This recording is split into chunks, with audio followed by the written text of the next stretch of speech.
Looking for magic cards? At flipsidegaming.com you can now use the promo code LVD to get a 10% discount on orders over $10 while supporting the channel at the same time. Hello and welcome to another modern gameplay video. Today we're taking a look at Vannifar Pod, a creature combo deck that tries to assemble the different combo pieces using Prime Speaker Vannifar, and then the ultimate goal is to make an infinite number of copies of Bounding Krasis with haste to attack the opponent thanks to Kiki Mirror Breaker. So let's take a look at our entire deck list. Of course, Prime Speaker Vannifar being the centerpiece. 4 mana for a 2/4 creature, we can tap Vannifar and sacrifice another creature to search our library for a creature card with converted mana cost equal to 1 plus the sacrifice creature's converted mana cost and put that card into play. So we can use Vannifar to assemble our different combo pieces by untapping Vannifar a bunch of times, so we can do it all in the same turn. So let's say we have one of our many 1-drop mana accelerants in play alongside Vannifar. We can sacrifice a 1-drop to search up a 2-drop, which will be Scrib Ranger, 2 mana for a 1/1 fairy with flash, flying and protection from blue, and we can return a forest we control to our hand to untap target creature, and we can use this once a turn. So we will return a forest to untap Prime Speaker Vannifar. So we can use Vannifar once again, sacrificing Scrib Ranger to get a 3-drop, which will be Bounding Krasis, 3 mana for a 3/3 creature with flash, and when Krasis enters battlefield we can tap or untap target creature, so we will use a Krasis to untap Prime Speaker Vannifar once again, and then we will sacrifice Bounding Krasis to get a 4-drop, which will be Breaching Hippocamp, 4 mana for a 3/2 flash, and when Hippocamp enters the battlefield we can untap another creature we control. So we will use a Hippocamp to once again untap Vannifar, then use Vannifar to sacrifice a Hippocamp so we can get a 5-drop, which will be Zealous Conscripts, 5 mana for a 3/3 creature with haste, and when Zealous Conscripts enters the battlefield, we gain control of target permanent until end of turn, and then we get to untap that permanent and it gains haste until end of turn. So we will use the Conscripts to gain control of Vannifar and untap her, and then we get to use Vannifar once again, sacrificing the Conscripts to get a 6-drop, which will finally end up with a Woodland Bellower, 6 mana for a 6/5 creature, and when Woodland Bellower enters the battlefield, we can search our library for a non-legendary green creature card with converted mana cost 3 or less and put it on the battlefield. So we will search up an additional copy of Bounding Krasis, which will, you guessed it, yet again untap Vannifar. Then we can use Vannifar to sacrifice a second Bounding Krasis to get a second copy of Breaching Hippocamp, untapping Vannifar, sacrifice Hippocamp, now getting Kiki Mirror Breaker, 5 mana for a 2/2 legendary creature with haste, and we can tap Kiki to create a token that's a copy of target non-legendary creature we control, except it has haste, and we have to sacrifice it at the beginning of the next end step. So Kiki cannot be used to copy Prime Speaker Vannifar because she's legendary, but we can use Kiki to copy Woodland Bellower that's already in play. We will get an additional trigger from Woodland Bellower entering the battlefield, letting us search up a green 3-drop out of our deck, and we will search up the third copy of Bounding Krasis. Bounding Krasis enters the battlefield and this time untaps Kiki instead of Vannifar, and now we've assembled the infinite combo of Kiki alongside Bounding Krasis, because when we untap Kiki, we can make an additional copy, this time copying Bounding Krasis. Bounding Krasis enters the battlefield, untaps Kiki, and we get to make an infinite number of copies of Bounding Krasis, which all have haste thanks to Kiki's ability, and then we get to attack with an infinite number of Bounding Krasis for infinite damage to win the game. So that's usually how the combo goes, and by going through the chain, we've seen most of the cards in our deck, but let me go through the rest of the cards that we haven't covered yet. So at 1 mana we've got a bunch of mana accelerants, 4 copies of Noble Hierarch, 4 copies of Birds of Paradise, which are necessary to speed up our combo. Then we have at the 2-drop slot 2 copies of Scavenging Ooze, which is just a fine creature by itself, great against graveyard decks. Then we've got a copy of Wall of Roots, which can also produce extra mana, combines very nicely alongside Court of Calling, which not only can we use the Wall of Roots to tap for Convoke, but the Wall of Roots can also make green mana to pay for the Court of Calling, so we can search up any creature in our deck with converted mana cost X or less and put it on the battlefield. So Court of Calling, a pretty important piece in the deck as well, since we can search up our Vannifar or missing combo pieces. And then at 2 mana we also have a single copy of Spell's Guide, which we can use to protect our combo from spot removal spells. Since we're either a blue mana or 2 life, we can redirect a spell or ability to Spell's Guide instead of one of our other creatures, also good against Bogles or burn decks. And then at 3 mana we've got a Tireless Tracker, which is great in the grindy matchups to draw extra cards. We've got additional copies in the sideboard, Eternal Witness to recycle anything in the graveyard, so we can maybe keep comboing off if our opponent got rid of one of our key combo pieces. We've got a Deputy of Detention, which is kind of a catch-all removal spell. That's also a creature that we can search up. We've got a Kitchen Finks to gain a bit of life back, shines against the burn decks. Then of course our 3 copies of Bounding Crisis. At 4 mana we've got the full 4 copies of Prime Speaker Vannifar, or 2 copies of Breaching Hippocamp, which we need to go off, and then a copy of Shalai, Voice of Plenty, which we can also use to protect our creatures from spot removal spells, shines against burn decks as well, and also a nice mana sink in the grindy matchups, since for 6 mana we get to put a +1/+1 counter on each creature we control. And then at 5 mana we've got the Conscripts and the 2 copies of Kiki Jiki, which alongside Bounding Crisis can win the game, so we don't necessarily need Prime Speaker Vannifar to pull off the combo, but triple red is not always easy to get, so Prime Speaker helps there as well. And then we've got some tutors in our deck. We've got 3 copies of Eldritch Evolution, 3 mana sorcery. As an additional cost to cast Eldritch Evolution, we have to sacrifice a creature, and we get to search our library for a creature card with convert mana cost X or less, where X is 2 plus if the sacrificed creature's convert mana cost, and put that card on the battlefield. So Eldritch Evolution does a similar thing to Prime Speaker Vannifar, but can get a wider range of converted mana costs. And then we've got 3 copies of Chord of Calling, which can also search up any of the missing combo pieces at instant speed for triple green and X with Convoke, so we can tap any number of creatures to help us pay for the Chord of Calling, and that's where the Wall of Roots shines as well. So yeah, that's pretty much our deck. Then taking a look at our mana base, we've got a lot of dual lands to accommodate all these different colors and the triple red on Kiki Jiki. We've got 2 copies of a Breeding Pool, 1 copy of Steam Vents, 2 Stomping Grounds, and a Temple Garden as our shock lands that we can search up with our various fetch lands. And we've got 4 Wooded Foothills, 2 Scalding Tarns, and the full 4 Misty Rainforest as fetch lands, and then some basic lands as well, 2 Islands, and 3 basic forests that we can search up, and finally 2 copies of Grove of the Burn Willows. Then taking a look at our sideboard, we've got a single copy of a Relic of Progenitus against graveyard decks. Kataki can help against the artifact decks, as well as 1 Ancient Grudge and 2 Abrades. Abrade a bit more flexible as it can also be brought in against creature decks. Then we've got an Eidolon of Rhetoric against the Storm decks, Magus of the Moon against land combo decks. We've got a Knight of Autumn as a pretty flexible card, can be brought in against burn decks or if we need to destroy an artifact or enchantment. Then we've got 2 additional copies of Kitchen Finks against the burn and aggro matchups, 2 additional copies of Tireless Tracker, which is great in the grindy mid-range and control matchups, 1 copy of Glenalendra, which shines against control and spell-based combo, Thrun also against control, and Thragtusk also great against the burn decks and the grindier matchups. So that's our deck. Now let's jump into some games and see how the deck does. Alright, we're on the draw, and our hand is somewhat reasonable. We've got a bird, evolution and chord as ways to tutor our combo pieces, so I think we'll keep. Opponent with turn 1 Utopia Sprawl, so some sort of land destruction or ramp deck. I think we're just gonna Breeding Pool, play birds. Could also play the growth there to make the opponent gain 1 life instead of us paying the 2 life.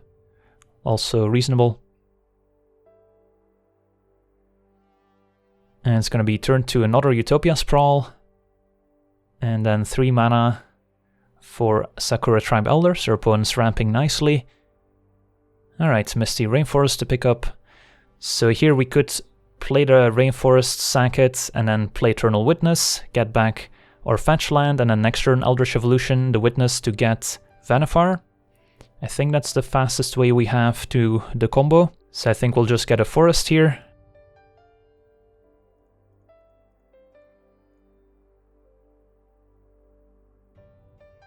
And return the Misty.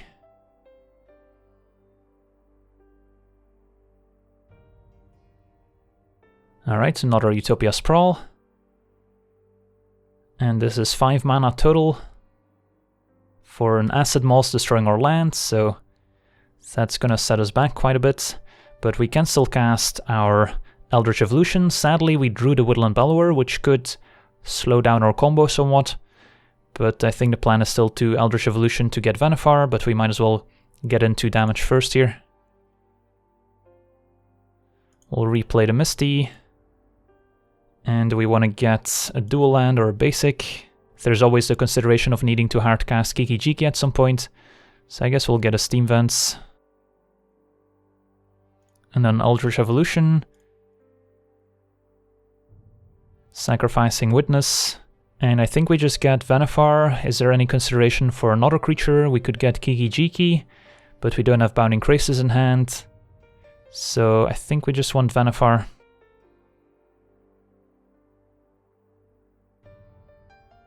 And it's gonna be Acidic Slime, which can destroy another one of our lands. Alright. So how far can we combo off with Vannifar?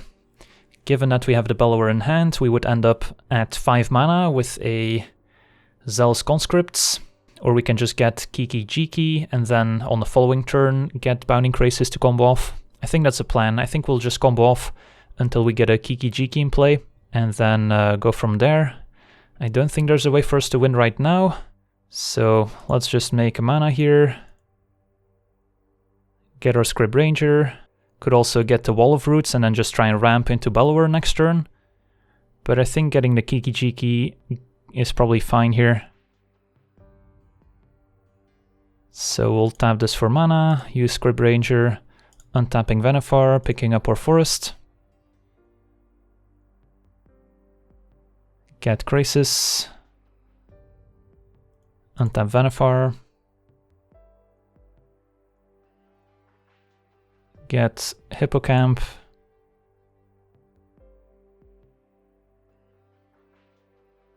And here we'll end up with Kiki Jiki instead of Zealous Conscripts. And then we'll play Birds, play Scalding Tarn, since that one they can blow up with land destruction next turn, and then just pass a turn.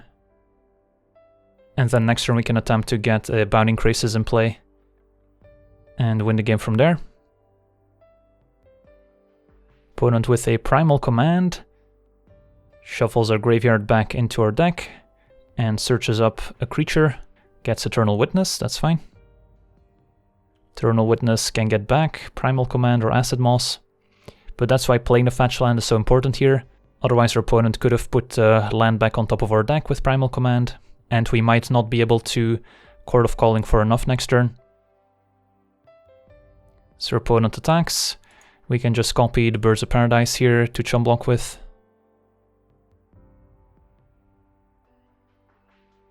And then end of turn we'll fetch. And doesn't really matter what we get here. I guess we'll just get a Breeding Pool. And then we can make a mana with Birds of Paradise. Sack Birds of Paradise, get a Wall of Roots here, I think.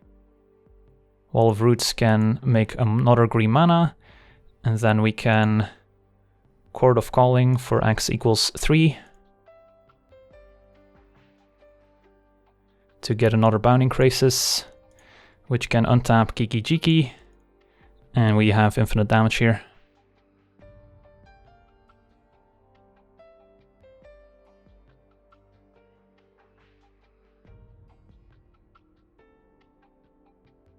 Alright, this should be enough, and attack with everyone.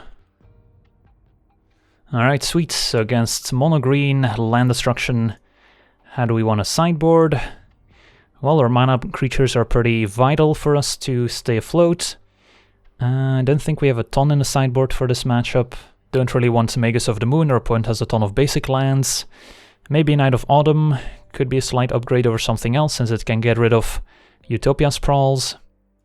Maybe better than Kitchen Finks. Could maybe cut a Scavenging Ooze for a Braid, since their opponent does have some mana elves themselves most of the time that we might want to kill, and Ooze doesn't do a ton for us.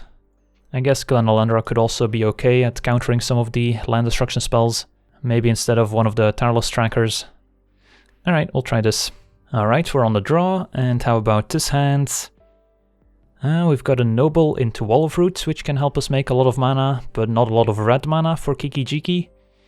Don't have any way to search up or Vannifar, don't have a Vannifar in hand. So I think this one's a mulligan. How about this one? This one's pretty rough too.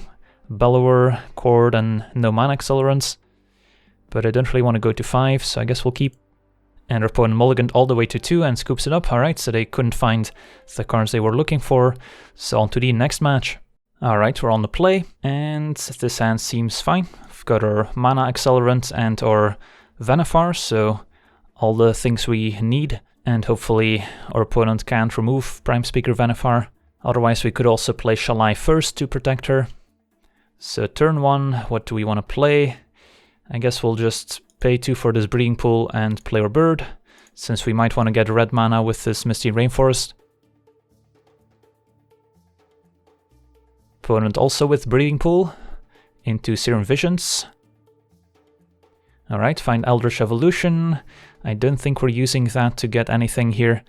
So instead we can just play Temple Garden tapped, or we can play Misty Rainforest to get a Stomping Ground end of turn. I guess we'll go with the Misty Rainforest plan here and pass the turn. Alright, Inkmoth Nexus, so maybe our opponent on blue-green Infect. End of turn will fetch, get Stomping Ground. Untap. So now the question is, do we play Vannifar or do we play Shalai first to play around maybe a Dismember? I think we're just gonna jam Prime Speaker here and hope for the best. And I guess we'll just play an Island for now, even though if we are up against Infect, our life total is not too relevant. And if they don't have a Dismember, and if they can't kill us or kill Vannifar, we should be able to assemble the combo next turn. Opponent cycles a Street Wraith as well, interesting. So it's definitely an unusual build of Infect if that's what we're up against. And our opponent scoops it up because they know what's incoming.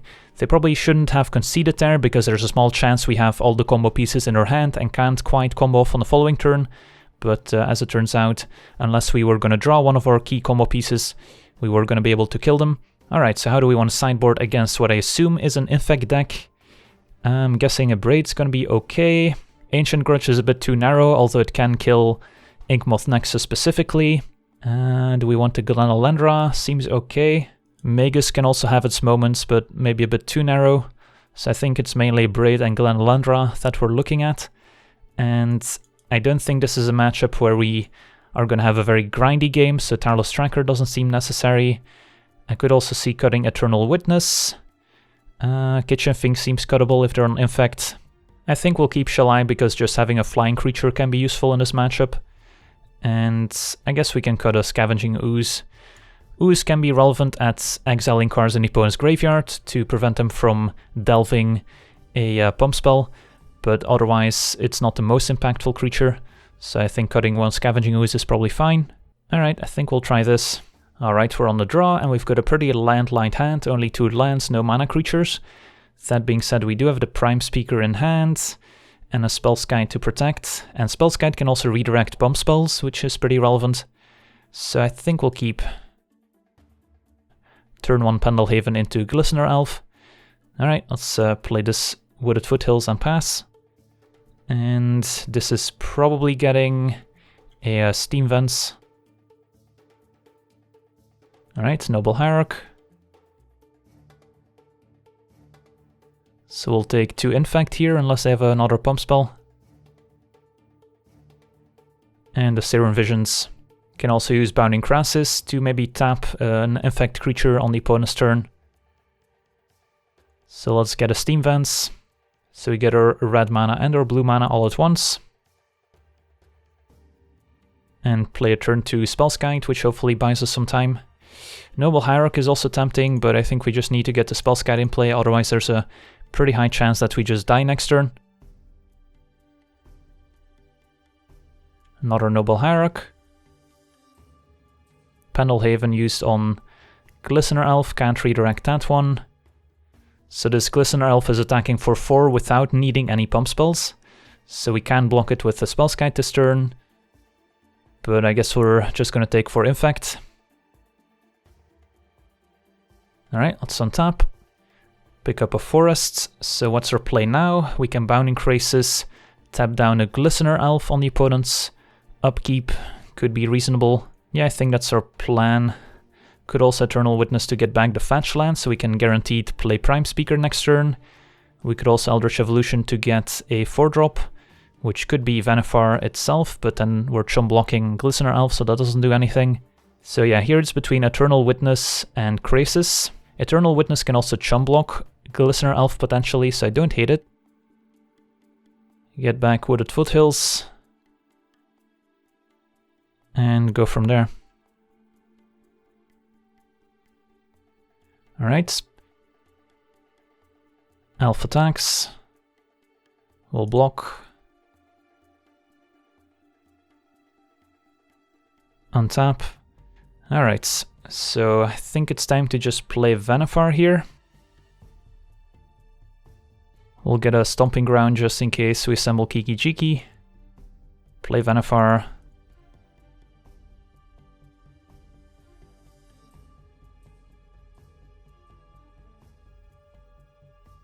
So as long as our opponent's hand is a bunch of pump spells, we should be okay.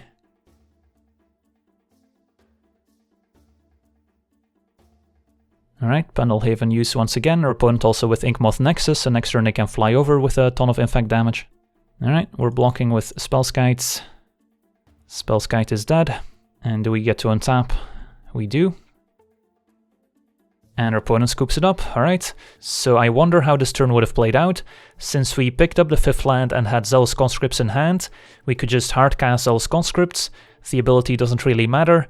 We sacrifice Conscripts to get Bellower, Bellower gets Krasis, Krasis untaps Vannifar, Vannifar sacks Krasis to get Hippocamp, Hippocamp untaps Vannifar, sack Hippocamp to get Kiki-Jiki, Kiki-Jiki copies Bellower, Bellower gets another Krasis, and we win the game from there. So despite having some of the combo pieces in hand, we would have still been able to combo off. Alright, sweet, on to the next one. Alright, we're on the play, and this hand seems fine. I've got Prime Speaker Vannifar and some creatures we can play beforehand to act as lightning rods. And I think we'll just get a breeding pool with this Misty. Sadly don't have any mana accelerants to get this Prime Speaker in play sooner. Opponent cycle Street Wraith, so maybe a Death Shadow deck. Basic Mountain is unusual for Death Shadow, so it could also be maybe a mono-red Arclight Phoenix type deck with Hollow One. I think we just want to get a breeding pool here. We'll just play a Scavenging Ooze, which could be pretty effective against a deck that relies on their graveyard somewhat. Opponent cycles Desert Celadon. So it does strike me like maybe a Hollow One deck, but maybe a weird build of it. Cycles another Street Wraith. Suppose it could also be Living End, but usually don't see a ton of basic lands in Living End. Cathartic Reunion. Discarding Celadon Mountain. Nothing in the graveyard really worth exiling at the moment with Scavenging Ooze. I guess your opponent could also be on a Electrodominance build of Living End that uses Electrodominance to cast Living End, in which case we do want to start exiling some creatures in the graveyard. And playing Kitchen Finks is pretty irrelevant here, so I guess that's reasonable. Yeah, we'll just grab another forest here. And start munching on the opponent's graveyard, get rid of these Desert Celadons.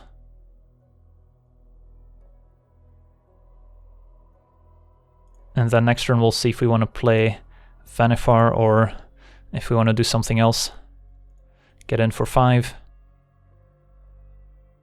Opponent plays land 3, Insolent Neonate, and sacrifices a Neonate to draw a card.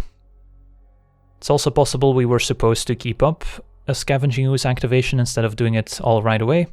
Electrodominance, there we go. And do they have a Living End here? They do. Alright, well, a good guess. Gets back Dragonlord, Kolaghan, which they discarded, Neonate and Street Wraith. Yeah, so we probably should have just left up one Scavenging Ooze activation to maybe exile the Dragonlord Kolaghan instead of trying to hit for 1 more damage last turn. Well, that's pretty impressive. Well, we're all the way down to 11. Luckily we can block the Street Wraith with Vannifar. So we're only taking 7 damage, and then next turn we can combo off. So unless they've got more burn spells, we should be okay. So let's grab another basic forest here, or an island, doesn't really matter. Play Vannifar. And then hope to be able to combo off next turn. Opponent plays land 4.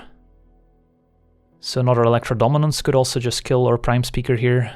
Another hasty Insolent Neonate doesn't do it. We are forced to block here, otherwise we're dead. So yeah, Electrodominance for 1 could finish off Prime Speaker. And then we can no longer combo off. And yep, that's what they have. Well, that's unfortunate. So we could have prevented Dragonlord Kolaghan from coming into play had we kept up a single green with Scavenging Ooze, and they would have gotten back a Desert Celadon instead, which would have also been bad, but would not have given all their creatures haste, and then we might have had enough time to play the second Prime Speaker Vannifar. But as is, I think we're pretty dead here. Alright, well, we got to learn a new deck today. So how do we want to sideboard? Well, Relic seems like a no-brainer. So Eidolon of Rhetoric stops the combo, because if they cast Electrodominance, they'll be unable to cast a second spell, which would be Living End. So Eidolon's definitely coming in. I could also see bringing in Night of Autumn, since if our opponent does rely on Hollow Wands, it can destroy those. Can still gain a bit of life back as well, which seems useful enough. And then Glen Elendra can also counter the combo pieces, can counter Electrodominance or Living End. So that one's coming in for sure as well. And then I could also see bringing in a Thragtusk, just as a big body that gains a bit of life back, and if it dies to a Living End, it still leaves behind a 3/3 Beast token, so just a nice value creature that matches up pretty well against the opponent's large creatures if they're on the hardcast plan. Can block a Cerodon, for example, or a Hollow One if they're playing that. And then I don't think we'll need Spellskite, even though it can redirect Electrodominance. I don't think the effect is too impactful. Eternal Witness also seems a bit too slow in this matchup, and I don't think this matchup is about grinding card advantage, so I don't think we need Tireless Tracker. And Shalai also doesn't protect us from Living End, so I think we're cutting Shalai as well. Alright, let's give this a shot. Would like to be on the play. And how about this hand? It's very slow to have a Glen Elendra, which can counter Electrodominance and or Living End. Don't think we can keep this. This hand's pretty bad too. What does this hand actually do? We can play Scrib Ranger and then sack it to get a Vannifar, I suppose. Alright, I guess we'll keep. And we'll definitely keep the Scavenging Ooze as a way to fight the graveyard. And then turn 1 we can just play tap Stomping Ground. Opponent cycles Street Wraith, plays Mountain, and looting, discarding. Let's find out. And looting, discarding Urabrask, and another looting, so Urabrask another way to give all their creatures haste. We'll just play Scavenging Ooze and hope it survives. And what land do we get? Do we just get a Forest to preserve our life total? Do we get Temple Garden in case we want to hardcast Eidolon? Or do we get Breeding Pool so we can cast our blue spells? I guess we'll get a Breeding Pool here.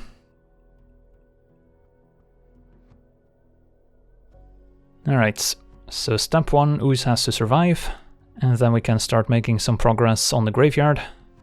Opponent exile Spirit Guide to just hardcast Anger of the Gods. Fair enough, so Ooze got dealt with. I guess we'll just play a Scrib Ranger. It did cost our opponent 2 cards to deal with the Ooze, since they had to burn a Simian Spirit Guide. 3 mana, flashback looting, still trying to find the Electrodominance plus Living End combo. Puts Dragonlord Kologan in the graveyard. Alright, let's see what we can do here. Steam Vents the draw, so we can just Eldritch Evolution to get Prime Speaker Vannifar. Could also get Scavenging Ooze, and then start munching on the opponent's graveyard. But we could only activate it once this turn, so it doesn't really do all that much, considering they've got multiple creatures in the graveyard. Could also Court of Calling a Scavenging Ooze end of turn, which is also reasonable, but I think it makes more sense to Eldritch Evolution right now. I suppose we could also get Glen Elendra, and then play Steam Vents untapped, and then we can counter a Living End, maybe that's better. But then again, how are we winning the game? Just beating down with Elendra for a couple of turns might not be good enough. But it is the play that prevents us from losing the most, so I guess I don't hate it.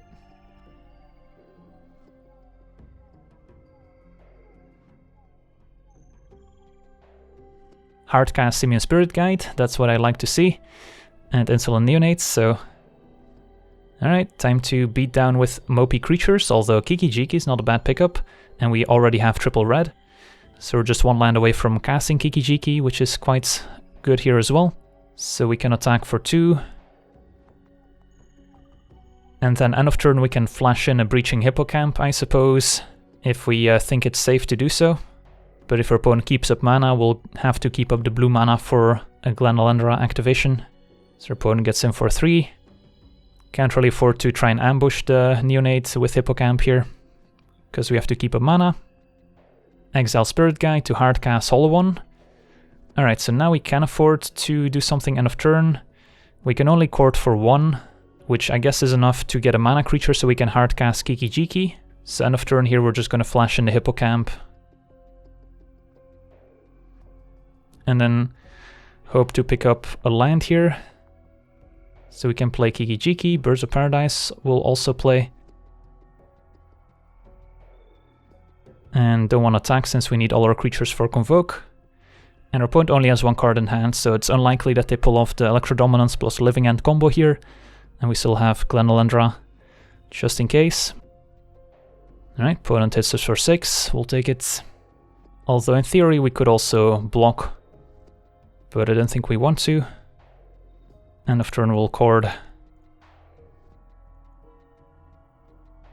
And get our Krasis.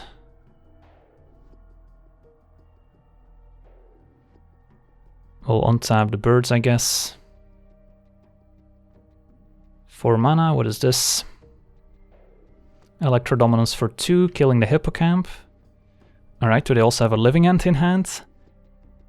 They don't, that's fine, Hippocamp doesn't really matter here. So we get to untap, play Kiki-Jiki. So had they kept Electrodominance in hand, we could have been in a bit of trouble. Maybe we would have waited until we could protect the combo with Glenalendra. But yeah, now we can just win. Alright, sweet, so that was a close one. And I think the plan of getting Glenalendra worked out, but maybe had we just gotten Vannifar, we would have still won the game. So, any changes? I guess a Braid's not bad at killing Hollow Ones now that we saw them. But otherwise a 3 damage doesn't really do all that much. And we should be able to beat an early 4/4 creature with a combo. I think we stay put. Alright, we've got our Relic of Progenitus in our opener, and the rest of our hand is still functional, besides having Relic, so we'll keep. And hopefully we can pick up a random 3-drop that we can sacrifice to Evolution to get Kiki-Jiki, since we already have Krasis, or we can search up Vannifar with it. Turn 1 Faithless Looting, discarding Angrath's Marauders, and Dragonlord Kolaghan, that's scary. So we could just beat that to turn to Electrodominance here. And there's not much we can do about it, since we can't exile anything relevant with the Relic. Alright, Court of Calling, so we'll just play a Relic, and we'll use it right away, since might as well. Make them exile the looting. Opponent keeps the 2 creatures. Let's see for dead. It's gonna be a Desert Celadon cycled, that's fine. So we won't be getting comboed off this turn, which is nice. Deputy of Detention, so let's use Relic. Opponent gets rid of Celadon. Just play a fetch land for now. And we can fetch up a Breeding Pool or a Steam Vents end of turn here. I guess given that we have a Deputy, maybe even the Temple Garden. And our opponent scoops it up, alright, so they can beat the Relic. And we were gonna assemble the combo pretty soon here, since we did pick up a 3-drop we could sack to the Evolution. So eventually we were gonna assemble Kiki-Jiki plus Bounding Krasis for the win. Alright, that's gonna do it for today's gameplay video. Wanna thank you for watching, hope you enjoyed. And as always, have a nice day. I also want to thank all my patrons for being part of the channel, and you can become a patron yourself today and decide the topic of future videos over at patreon.com/LegenVD.